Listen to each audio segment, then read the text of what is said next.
शुक्लाम्बरधरम् विष्णुम् शशिवर्णम् चतुर्भुजम् प्रसन्नवदनम् ध्यायेत् सर्वविघ्नोपशान्तये व्यासम् वसिष्ठनप्तारम् शक्तेः स्तोत्रमकल्मषम् पराशरात्मजम् वन्दे शुकतातम् तपोनिधिम् व्यासाय विष्णुरूपाय व्यासरूपाय विष्णवे नमो वै ब्रह्मनिधये वासिष्ठाय नमो नमः अविकाराय शुद्धाय नित्याय परमात्मने सदैकरूपरूपाय विष्णवे सर्वजिष्णवे यस्य स्मरणमात्रेण जन्म संसारबन्धनात् विमुच्यते नमस्तस्मै विष्णवे प्रभविष्णवे ॐ नमो विष्णवे प्रभविष्णवे श्रीवैशम्पायन उवाच श्रुत्वा धर्मानशेषेण पावनानि च सर्वशः युधिष्ठिरः शान्तनवम् पुनरेवाभ्यभाषत युधिष्ठिर उवाच किमेकम् दैवतम् लोके किम् वाप्येकम् परायणम् स्तुवन्तः कङ्कमर्चन्तः प्राप्नुयुर्मानवा शुभम् को धर्मः सर्वधर्माणाम् भवतः परमो मतः किम् जपन्मुच्यते जन्तुर्जन्म संसारबन्धनात् श्रीभीष्म उवाच जगत्प्रभुम् देवदेवमनन्तम् पुरुषोत्तमम् स्तुवन्नाम सहस्रेण पुरुषस्तततोत्थितः तमेव चार्चयन् नित्यम् भक्त्या पुरुषमव्ययम् ध्यायम् स्तुवन् नमस्यम् च यजमानस्तमेव च अनादिनिधनम् विष्णुम् सर्वलोकमहेश्वरम् लोकाध्यक्षम् स्तुवन् नित्यम् सर्वदुःखातिगो भवेत् ब्रह्मण्यम् सर्वधर्मज्ञम् लोकानाम् कीर्तिवर्धनम् लोकनाथम् महद्भूतम् सर्वभूतभवोद्भवम् एष मे सर्वधर्माणाम् धर्मोऽधिकतमो मतः यद्भक्त्या पुण्डरीकाक्षम् स्तवैरच्चेन्नरः सदा परमम् यो महत्तेजः परमम् यो महत्तपः परमम् यो महद्ब्रह्म परमम् यः परायणम् पवित्राणाम् पवित्रम् यो मङ्गलानाम् च मङ्गलम् दैवतम् देवतानाम् च भूतानाम् यो व्ययक्तिदा यतः सर्वाणि भूतानि भवन्त्यादियुगागमे यस्मिंश्च प्रलयम् यान्ति पुनरेव युगक्षये तस्य लोकप्रधानस्य जगन्नाथस्य भूपते विष्णोर्नाम सहस्रम् मे शृणु पापभयापहम् यानि नामानि गौणानि विख्यातानि महात्मनः ऋषिभिः परिगीतानि तानि वक्ष्यामि भूतये ऋषिर्नाम्नाम् सहस्रस्य वेदव्यासो महामुनिः छन्दोऽनुष्टुप् तथा देवो भगवान् देवकीसुतः अमृतांशुद्भवो बीजम् शक्तिर्देवकी नन्दनः त्रिसामाहृदयम् तस्य शान्त्यर्थे विनियुज्यते विष्णुम् जिष्णुम् महाविष्णुम् प्रभविष्णुम् महेश्वरम् अनेकरूपदैत्यान्तम् नमामि पुरुषोत्तमम् अस्य श्रीविष्णोर्दिव्यसहस्रनामस्तोत्रमहामन्त्रस्य श्रीवेदव्यासो भगवान् ऋषिः अनुष्टुप्छन्दः श्रीमहाविष्णुः परमात्मा श्रीमन्नारायणो देवता अमृतांशोद्भवो भानुरिति बीजम् देवकी नन्दन श्रेष्ठेति शक्तिः उद्भवः क्षोभणो देव इति परमो मन्त्रः धर इत्यस्त्रम् रथाङ्गपाणिरक्षोभ्य इति नेत्रम् त्रिसामासामजः सामेति कवचम् आनन्दम् परब्रह्मेति योनिः ऋतुः सुदर्शनकाल इति दिग्बन्धः श्रीविश्वरूप इति ध्यानम् श्रीमहाविष्णुप्रीत्यर्थे सहस्रनाम जपे विनियोगः ध्यानम् क्षीरोदङ्गप्रदेशे शुचिमणिविलसत्सैकते मौक्तिकानाम् मालाक्लुप्तासनस्थस्फटिकमणिनिभैर्मौक्तिकैर्मण्डिताङ्गः शुभ्रैरभ्रैरदभ्रैरुपरि विरचितैर्मुक्तपीयूषवर्षैः आनन्दीनः पुनीयादरिनरिन गदा शङ्खपाणिर्मुकुन्दः भूः पादौ यस्य नाभिर्विहरसुरनिलश्चन्द्रसूर्यौ च नेत्रे कर्णावाशा शिरोद्यौर्मुखमपि दहनो यस्य वास्तेयमब्धिः अन्तस्थम् यस्य विश्वम् सुरनरखगो भोगि गन्धर्वदैत्यैः चित्रम् रम्यते तम् त्रिभुवन वपुषम् विष्णुमीशम् नमामि। ॐ नमो भगवते वासुदेवाय। शान्ताकारम् भुजगशयनम् पद्मनाभम् सुरेशम् विश्वाधारम् गगनसदृशम् मेघवर्णम् शुभाङ्गम् लक्ष्मीकान्तम् कमलनयनम् योगिहृध्यानगम्यम् वन्दे विष्णुम् भवभयहरम् सर्वलोकैकनाथम्। मेघश्यामम् पीतकौशेयवासम् श्रीवत्साङ्कम् कौस्तुभोद्भासिताङ्गम् पुण्योपेतम् पुण्डरीकायताक्षम् विष्णुम् वन्दे सर्वलोकैकनाथम्।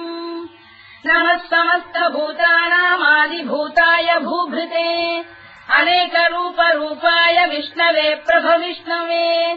सशङ्खचक्रम् सकिरीटकुण्डलम् सपीतवस्त्रम् सरसीरुभेक्षणम् सहारवक्षस्थलशोभिकौस्तुभम् नमामि विष्णुम् शिरसा चतुर्भुजम्। छायायाम् पारिजातस्य हेमसिंहासनोपरि आसीनमम्बुदश्याममायताक्षमलङ्कृतम् चन्द्राननम् चतुर्बाहुम् श्रीवत्साङ्कितवक्षसम् रुक्मिणी सत्यभामाभ्याम् सहितम् कृष्णमाश्रये।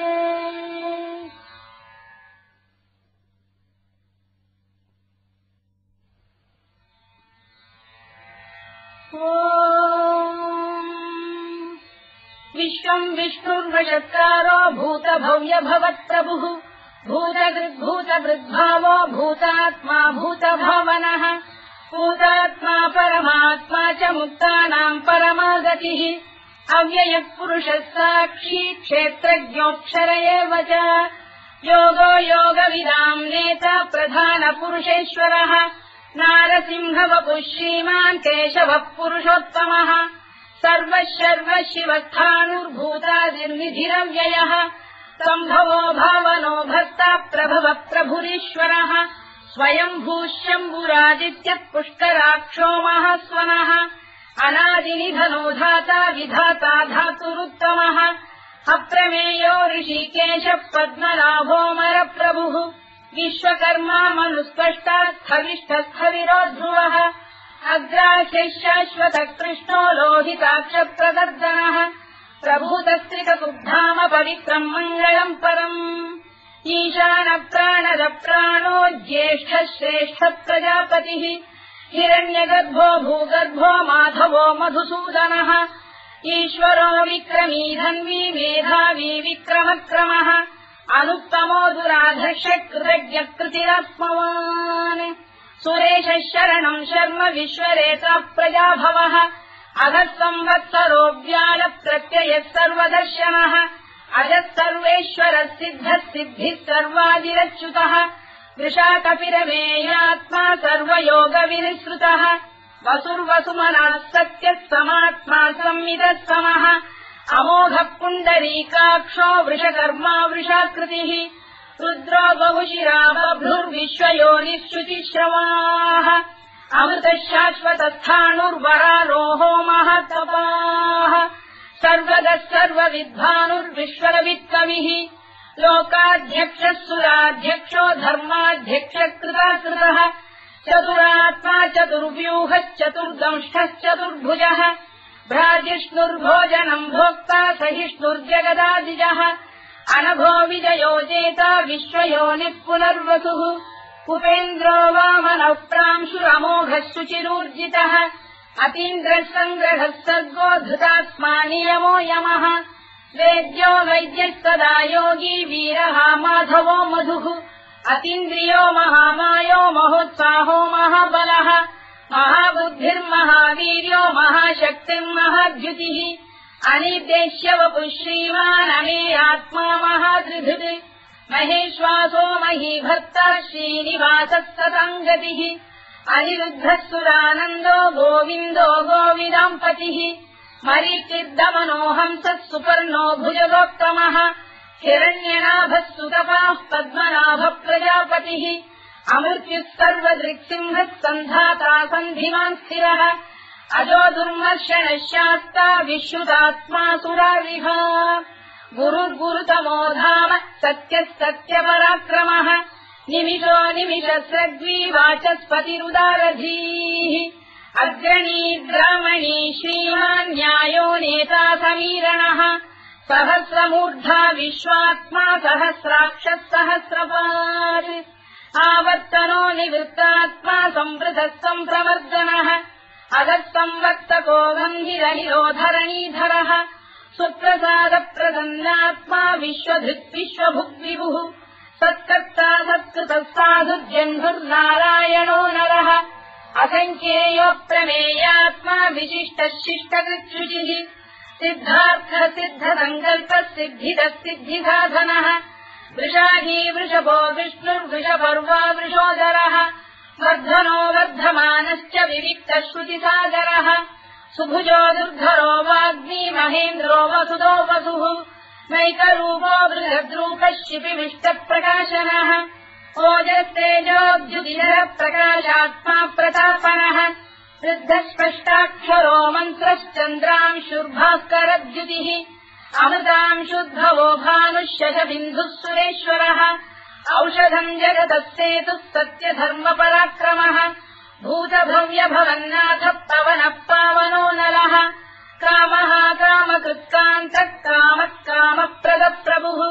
युगादिकृद्युगावर्तो नैकमायो महाशनः अदृश्यो व्यक्तरूपश्च सहस्रजिदनन्तजित् इष्टो विशिष्टः शिष्टेष्टः शिखण्डी नभुषो वृषः क्रोधः क्रोधकृत्कर्ता विश्वबाहुर्महीधरः अच्युतप्रतिथः प्राणदो वासवानुजः अपाम् निधिरधिष्ठानमप्रमत्तप्रतिष्ठितः स्कन्दः स्कन्दधरो धुर्यो वरदो वायुवाहनः वासुदेवो बृहद्भानुरादिदेवः पुरन्दरः अशोकस्तारणस्तारः शूरः शौरिर्जनेश्वरः अनुकूलः शतावर्तः पद्मी पद्मनिभेक्षणः पद्मनाभोरविन्दाक्षः पद्मगर्भः शरीरभृत् महर्भिर्वृद्धो वृद्धात्मा महाक्षो गरुडध्वजः अतुलः शरभो भीमः समयज्ञो हविर्हरिः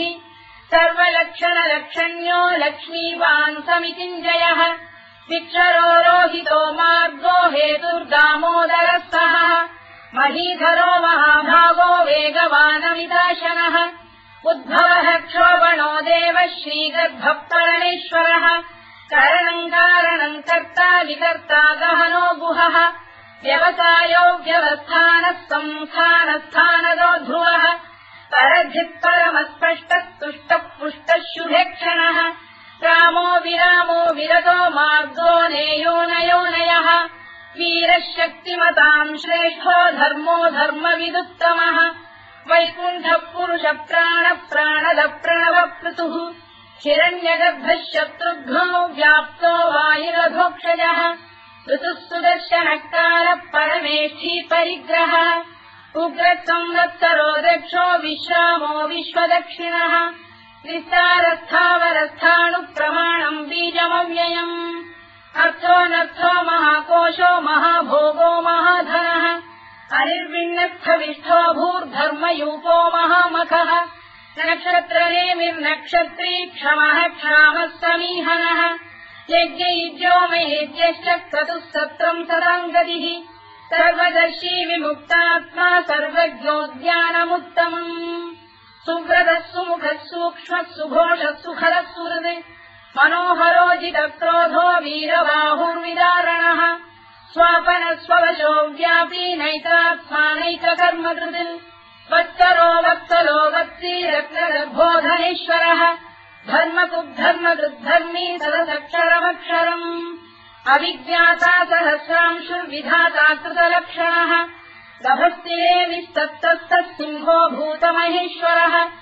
आदिदेवो महादेवो देवेशो देवभृद्गुरुः उत्तरो गोपतिर्गोप्ता ज्ञानः सोमपो मृतपः सोमः पुरुजिः पुरुषोत्तमः विनयो जयः सत्यसन्धो दाशार्हः सात्वताम् पतिः जीवो विनयिता साक्षी मुकुन्दोमितविक्रमः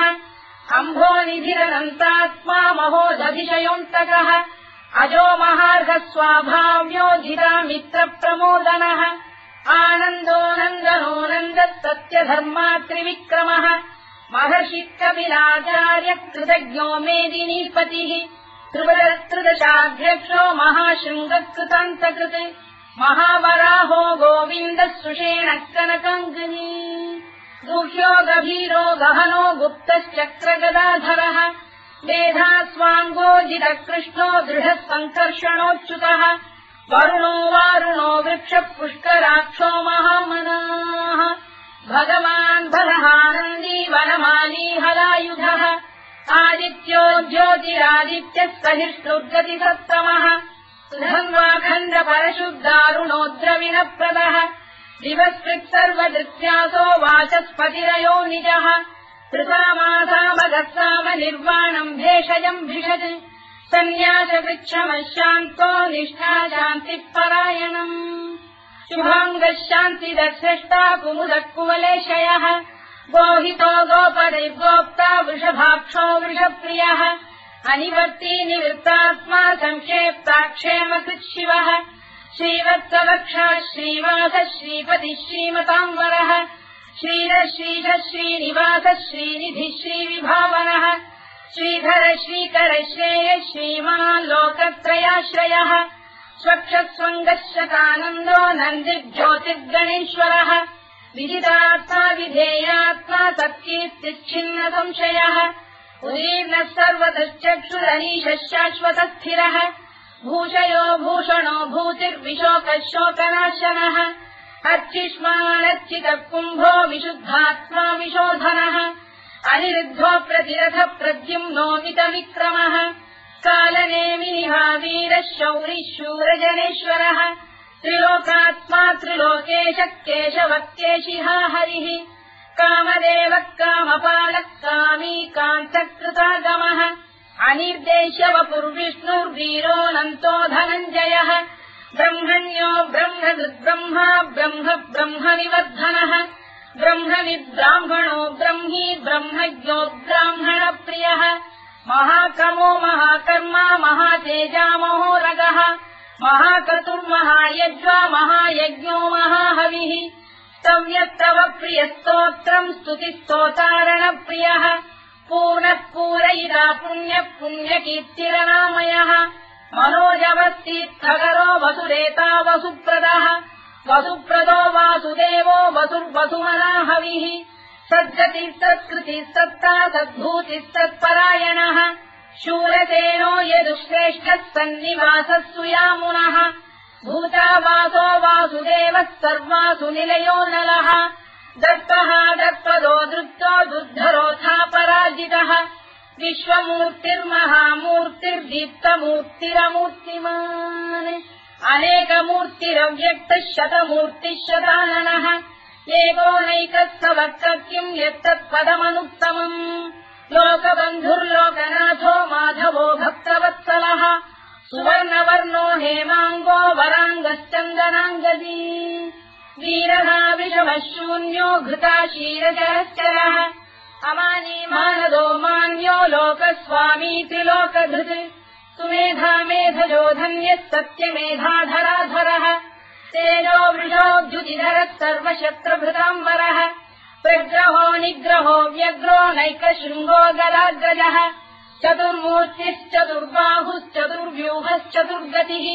चतुरात्मा चतुर्भावश्चतुर्वेदविदेकपात् समावर्तो निवृत्तात्मा दुर्जयो दुरतिक्रमः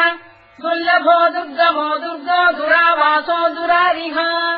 शुभाङ्गो लोकतारङ्गः सुतम् सुवर्धनः इन्द्रकर्मा महाकर्मा कृतकर्मा कृतागमः उद्भवः सुन्दरः सुन्दो रक्तनाभः सुलोचनः अल्पो वाजसनः शृङ्गी जयन्तः सर्वविद्ययी सुवर्णबिन्दुरक्षोभ्यः सर्ववागीश्वरेश्वरः महाह्रदो महागर्तो महाभूतो महानिधिः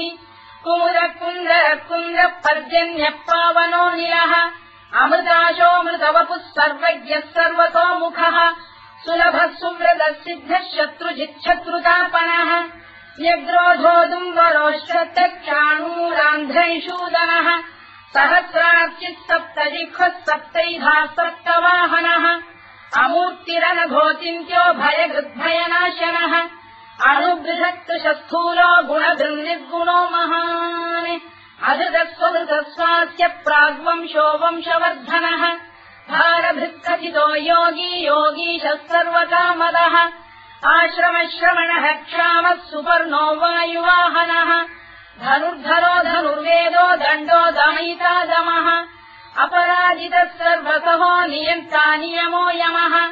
सत्त्ववान् सात्विकः सत्यः सत्यधर्मपरायणः अभिप्रायप्रियार्होः प्रियकृत्प्रीतिवर्धनः विहाय सगतिर्ज्योतिः सुरुचित्कुतभुक्विभुः रविर्विरोचनः सूर्यः सवितारनिलोचनः अनन्तो हुतबुद्भोक्ता सुखदो नैकजोऽग्रजः अनिर्विण्णः सदामर्षी लोकाधिष्ठानमद्भुतः सनातनतमः कपिलः कपिरव्ययः स्वस्तिदः स्वस्तिकृत् स्वस्तिः स्वस्तिभुक् स्वस्ति दक्षिणः अरोग्रः कुण्डलीचक्री विक्रम्यूर्जितशासनः शब्दातिकः शब्दसः शिशिरः शर्वरीकरः अक्रूरप्रेषलो दक्षो दक्षिणः क्षमिणाम्बरः विद्वत्तमो वीतभयः पुण्यश्रवणकीर्तनः उत्तारणो दुष्कृतिः पुण्यो दुःस्वप्ननाशनः वीरः रक्षणः सन्तो जीवनः पर्यवस्थितः अनन्तरूपोऽनन्तश्रीर्जितमन्युर्भयापहः चतुरश्रो गभीरात्मा विदिशो व्यादिशो दिशः अनाधिर्भूर्भुवो लक्ष्मी सुवीरो रुचिराङ्गदः जननो जनजन्मादिर्भीमो भीमपराक्रमः आधारनिलयो धाता पुष्पहासप्रजागरः ऊर्ध्वरः सत्त्वथाचार प्राणः प्रणवप्रणः प्रमाणम् प्राणनिलय प्राणभृत्प्राणजीवनः तत्त्वम् तत्त्वविदेकात्मा जन्ममृत्युजरातिगः भूर्भुवः स्वस्तरुस्तारः सविता प्रपितामहः यज्ञो यज्ञपतिर्यज्वा यज्ञाङ्गो यज्ञवाहनः यज्ञभृद्यज्ञकृद्यज्ञी यज्ञभुक्यज्ञसाधनः यज्ञान्तकृद्यज्ञगुह्यमन्नमन्नाद एव च आत्मयोनिः स्वयम् जातो वैखानः सामगायनः देवकीनन्दनः स्रष्टा क्षितीशः पापनाशनः शङ्खबृन्नन्दकी चक्रीशाङ्गधन्वा गदाधरः तथाङ्गपाणिरक्षोभ्यः सर्वप्रहरणायुधः सर्वप्रहरणायुधवोम् नम इति परमाली गरीशाङ्गी शङ्खी चक्री च नन्दकी श्रीमान्नारायणो विष्णुर्वासुदेवोऽभिरक्षतु